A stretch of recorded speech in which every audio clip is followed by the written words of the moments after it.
Hello दोस्तों, एक बार फिर से आप सभी का स्वागत है एजुकेशन बाइट पर। कैसे हैं आप सभी? मुझे उम्मीद है कि आप सब एकदम बढ़िया होंगे। हिंदी विषय में मैंने आपको भाषा के 4 कौशल बताए थे और उन 4 कौशल में से मैंने आपको 2 कौशल पढ़ा दिए थे। 2 कौशल आपके बचे हुए थे, वो मैं आपको इस क्लास में कंप्लीट कराने वाली हूँ। सबसे पहले देखते हैं 4 कौशल थे कौन कौन से। तो आपको 4 कौशल बताए थे, उनकी ट्रिक बताई थी एक सुबोपली।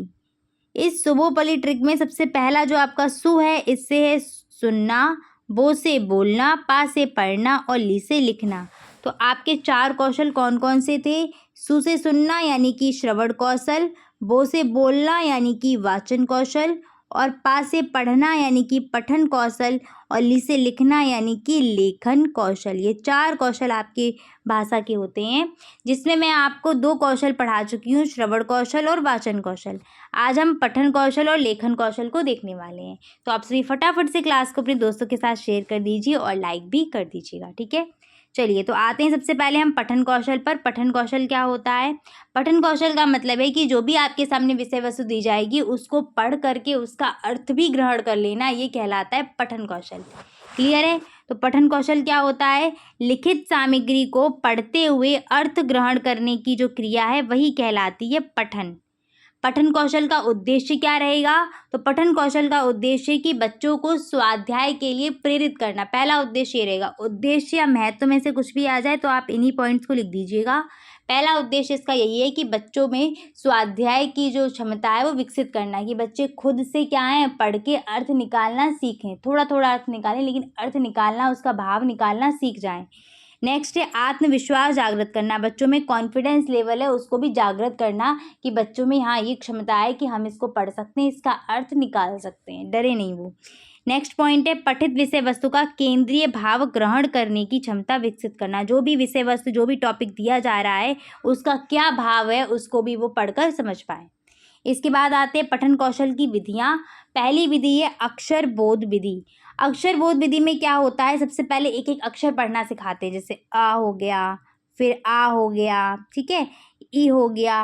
फिर इसके बाद इनसे मिलकर के शब्द बनाना सिखाएंगे, जैसे क प्लस मा और प्लस ला मिलकर के क्या बन गया? कमल बन गया।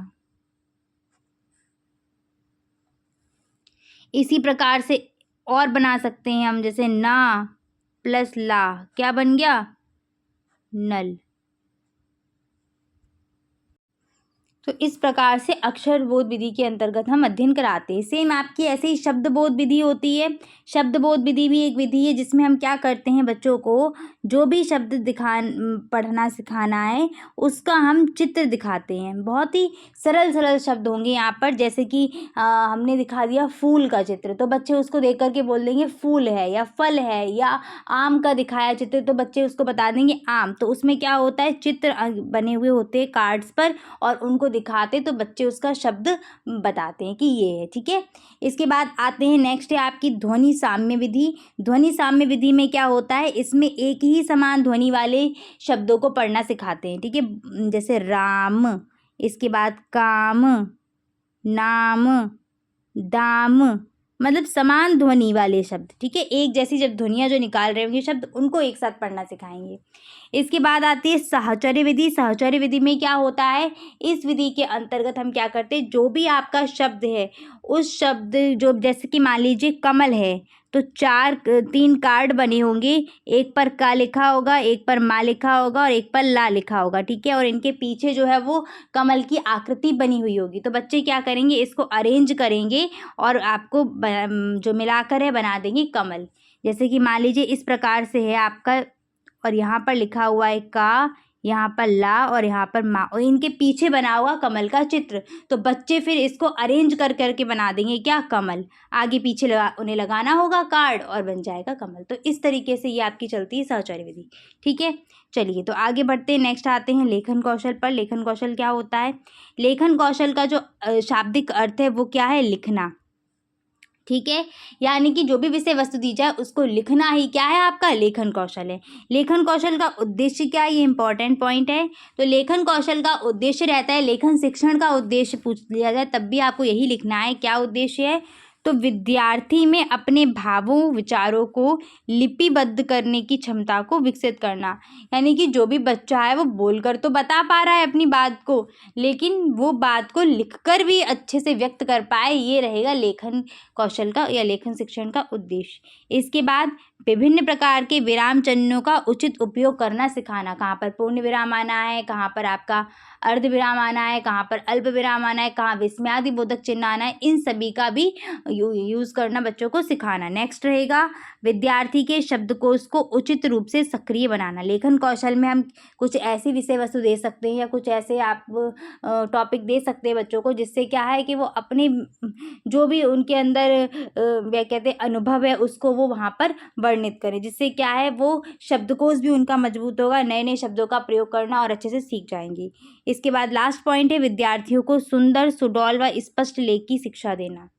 जब हम लेखन करवाएंगे, किसी भी चाहे निबंध लेखन करा रहे हो, कहानी लेखन करा रहे हो, तो वहाँ पर क्या है कहीं ना कहीं उनकी राइटिंग में भी सुधार आएगा, लिखने में भी सुधार आएगा। अभी मैं आपको बताऊंगी कि लेखन जो है, लेखन का अभ्यास जब हम कराते हैं तो 3 प्रकार से कराते हैं। पहला है आपका सुलेख, अनुलेख, फिर शुद्धलेख, जिसे इमला बोलते हैं, डिक्टेशन बोला जाता है। तो ये इसके अभ्यास में रहेंगे। आगे आते हैं नेक्स्ट लेखन शिक्षण की विधियाँ। देख लीजिएगा लेखन शिक्षण की विधियाँ। तो पहली है रेखा अनुसरण विधि। रेखा अनुसरण विधि आपने देखा होगा, बच्चों के पास अब बुक होती भी है ऐसी उनकी हैंड राइटिंग वाली, जिसमें क्या होता है डॉट डॉट करके बने हुए होते हैं, इस प्रकार से जैसे ये बने हुए हैं dot dot dot dot. In dot dot के ऊपर क्या उन्हें पेंसिल फिरानी होती, जैसे ये बना हुआ है तो ऐसे फिरा देंगे, क्या बन जाएगा का। यहाँ पर डॉट डॉट के ऊपर बनना फिराएंगे तो क्या बन जाएगा आ। तो ये होती है रेखा अनुसरण विधि, यानी कि जो भी डॉटेड पॉइंट्स दिए होंगे उनको मिलाते हुए उनको वर्ण जो है वो बना देना है। सेम इसी प्रकार से आपके शब्द भी आते हैं डॉटेड फॉर्म में, ठीक है। यहाँ तो ड्रॉ नहीं हो पा रहा है बट इसी प्रकार से आते हैं। नेक्स्ट आते हैं रेखाएं खींचना। तो ये सबसे आपका पहला जो पार्ट है, यहीं से लेखन शुरू होता है। बच्चों को स्टैंडिंग लाइन, स्लीपिंग लाइन, ठीक, कर्व, ये सब दिए जाते हैं, ठीक है। खड़ी रेखाएं, पड़ी रेखाएं, तिरछी रेखाएं, इस प्रकार से ये चीज़ें जो है वो बनाने को दी जाती है कि आपको पता है यहीं से आपके जो वर्ण है वो बनना शुरू होते हैं। जैसे ये कर्व है, इस कर्व के साथ में हमने एक खड़ी लाइन मिला दी, फिर ये मिला दिया, तो ये बन गया क्या का। तो इसी प्रकार से बच्चों को हम सिखाते हैं। सबसे पहले क्या, एक सीधी लाइन, इसके बाद एक खड़ी हुई रेखा, एक तिरछी रेखा, एक इस प्रकार से रेखा, इस प्रकार से हम ये जो करना है वो सिखाएंगे। बाद में क्या है बच्चा ऑटोमेटिक क्या है धीरे धीरे इनको जब मिलाएंगे तब वो वर्ण लिखेगा और फिर वर्णों को मिला करके शब्दों को लिखना सीख जाएगा। इसके बाद आती है खंडशः रेखा लेखन। खंडशः रेखा लेखन में क्या होता है कि एक एक खंड को मिलाते हुए, जैसे कि आ बनाना है तो आ में सबसे पहले ये बनाना सिखा दिया, ये तो हमने पहले ही सिखा दिया। इसके बाद 2 मिला देंगे तो ये बन जाएगा आधा आ बन जाएगा आपका, मतलब आधा आ क्या बोले, एक पहला पार्ट बन गया आ का। इसके बाद इसी में हमने क्या ज्वाइंट किया, एक सीधी लाइन।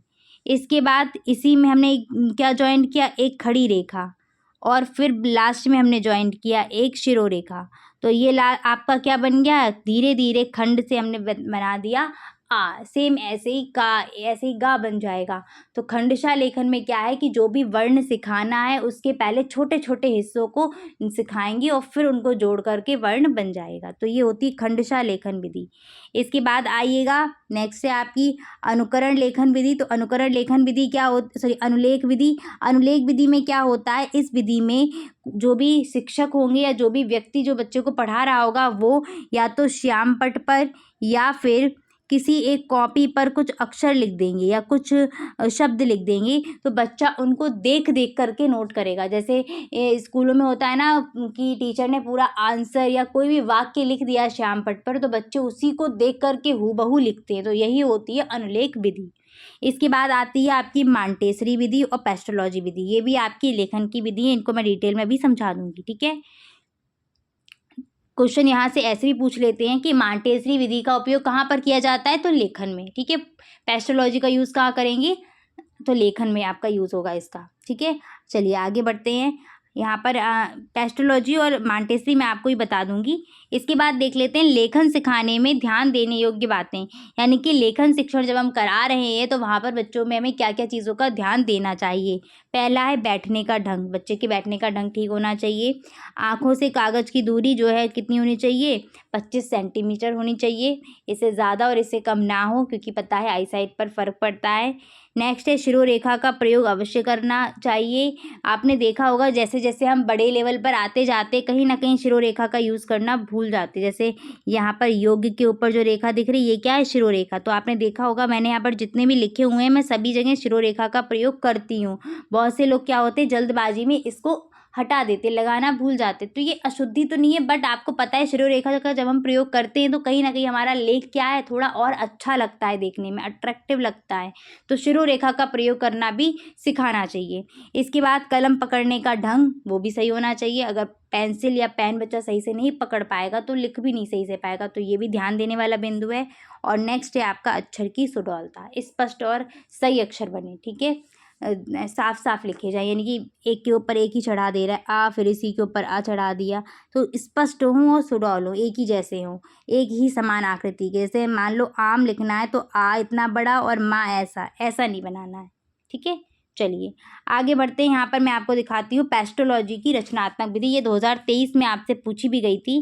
पेस्टोलॉजी की रचनात्मक विधि का वर्णन कीजिए। तो पेस्टोलॉजी क्या थी, ये पेस्टोलॉजी की जो विधि है, इस विधि के अनुसार बालक को सबसे पहले अक्षरों को लिखना सिखाया जाता है।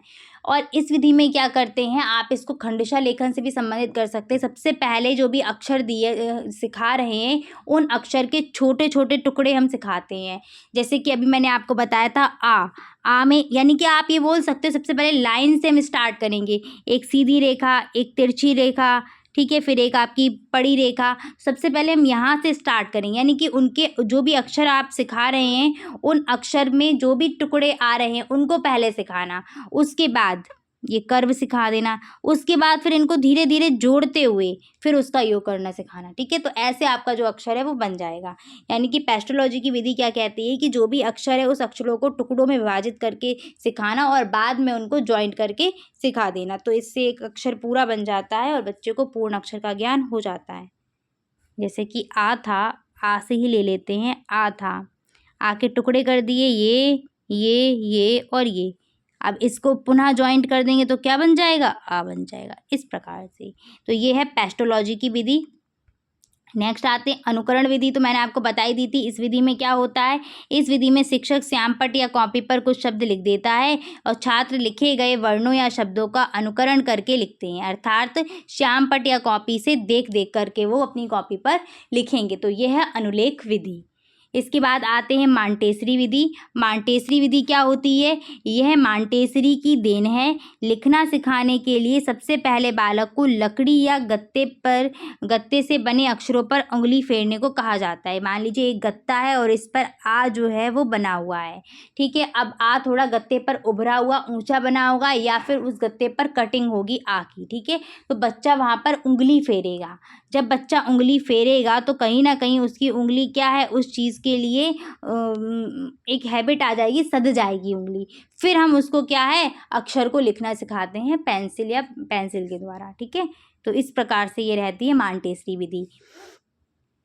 इनका ये था कि इनकी जो भी आपकी रही हैं विधियाँ उसमें क्या है, सभी ज्ञानेंद्रियाँ जो हैं वो सक्रिय रहती हैं। जैसे कि आप देखेंगे उंगली जब फेरेगा तो कहीं ना कहीं जो है वो स्किन टच में आ रही है और आँखों से भी देख रहा है, तो ये सारी चीज़ें रहेंगी।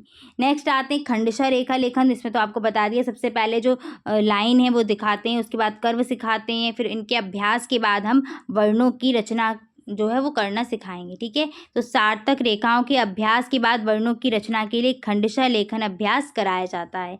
इसमें वर्ण लिखने से पूर्व उसके हिस्सों को अलग अलग लिखना सिखाया जाता है और अंत में उनको पूरा करके लिखना सिखा देते हैं।